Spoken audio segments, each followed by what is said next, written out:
ಕರ್ನಾಟಕದಲ್ಲಿ ಮುಂಗಾರು ಮಳೆ ರಣಾರ್ಭಟ ಶುರುವಾಗಿದೆ. ಕೊಡಗು, ಕರಾವಳಿ, ಮಲೆನಾಡು ಇದೀಗ ಸಂಪೂರ್ಣವಾಗಿ ತತ್ತರಿಸಿ ಹೋಗಿದೆ. ಕರ್ನಾಟಕದಲ್ಲಿ ಮುಂಗಾರು ಮಳೆ ರಣಾರ್ಭಟ ಈಗಾಗಲೇ ಶುರುವಾಗಿದೆ. ಕೊಡಗು, ಕರಾವಳಿ, ಮಲೆನಾಡು ಇದೀಗ ಸಂಪೂರ್ಣವಾಗಿ ತತ್ತರಿಸಿ ಹೋಗಿದೆ. ಅಪಾಯದ ಮಟ್ಟ ಮೀರಿ ಹರಿತಾ ಇವೆ ನದಿಗಳು. ಭಾಗಮಂಗಲದ ತ್ರಿವೇಣಿ ಸಂಗಮ ಸಂಪೂರ್ಣವಾಗಿ ಜಲಾವೃತವಾಗಿದೆ. ಕುಮಾರಧಾರ, ನೇತ್ರಾವತಿಗೆ ಜೀವಕಳೆ ಕೂಡ ಬಂದಿದೆ. ಕೃಷ್ಣಾ ನದಿ ಭೋರ್ಗರೆತಕ್ಕೆ 18 ಸೇತುವೆ ಇದೀಗ ಮುಳುಗಡೆಯಾಗಿದೆ. ಕರ್ನಾಟಕದಲ್ಲಿ ಮುಂಗಾರು ಮಳೆ ರಣಾರ್ಭಟ ಶುರುವಾಗಿದೆ. ಕೊಡಗು, ಕರಾವಳಿ, ಮಲೆನಾಡು ತತ್ತರಿಸಿ ಹೋಗ್ತಾ ಇದೆ. ಅಪಾಯದ ಮಟ್ಟ ಮೀರಿ ಹರಿತಾ ಇವೆ ಅಲ್ಲಿನ ನದಿಗಳು. ಭಾಗಮಂಗಲದ ತ್ರಿವೇಣಿ ಸಂಗಮ ಸಂಪೂರ್ಣವಾಗಿ ಇದೀಗ ಜಲಾವೃತವಾಗಿದೆ. ಕುಮಾರಧಾರ, ನೇತ್ರಾವತಿಗೆ ಜೀವಕಳೆ ಕೂಡ ಬಂದಿದೆ. ಕೃಷ್ಣಾ ನದಿ ಭೋರ್ಗರೆತಕ್ಕೆ 18 ಸೇತುವೆ ಇದೀಗ ಮುಳುಗಡೆಯಾಗಿದೆ.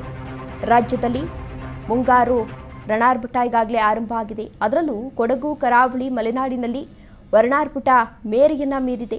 ಕೇರಳದ ವಯನಾಡಿನಲ್ಲಿ ಭಾರೀ ಮಳೆಯಾಗ್ತಾ ಇದ್ದು ಕಬಿನಿ ಜಲಾಶಯಕ್ಕೆ ಅಪಾರ ಒಳಹರಿವು ಹರಿದು ಬರ್ತಾ ಇದೆ. ಇನ್ನು ಕೊಡಗಿನಲ್ಲೂ ಕೂಡ ಸುರಿತಾ ಇರುವಂತಹ ವರ್ಷಧಾರೆಯಿಂದಾಗಿ ಭಾಗಮಂಗಲದ ತ್ರಿವೇಣಿ ಸಂಗಮ ಮತ್ತೆ ಮುಳುಗಡೆಯಾಗಿದೆ.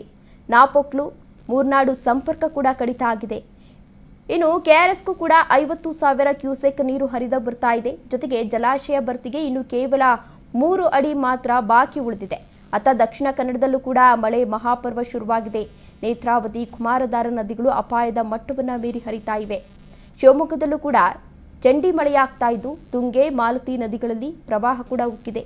ಸದಾ ಪ್ರವಾಸಿಗರನ್ನ ಕೈಬೀಸಿ ಕರೆಯುವ ಬರ್ಕಣ, ಒನಕೆ, ಅಬ್ಬಿ ಫಾಲ್ಸ್ಗಳು ಭೋರ್ಗರಿತಾ ಇವೆ.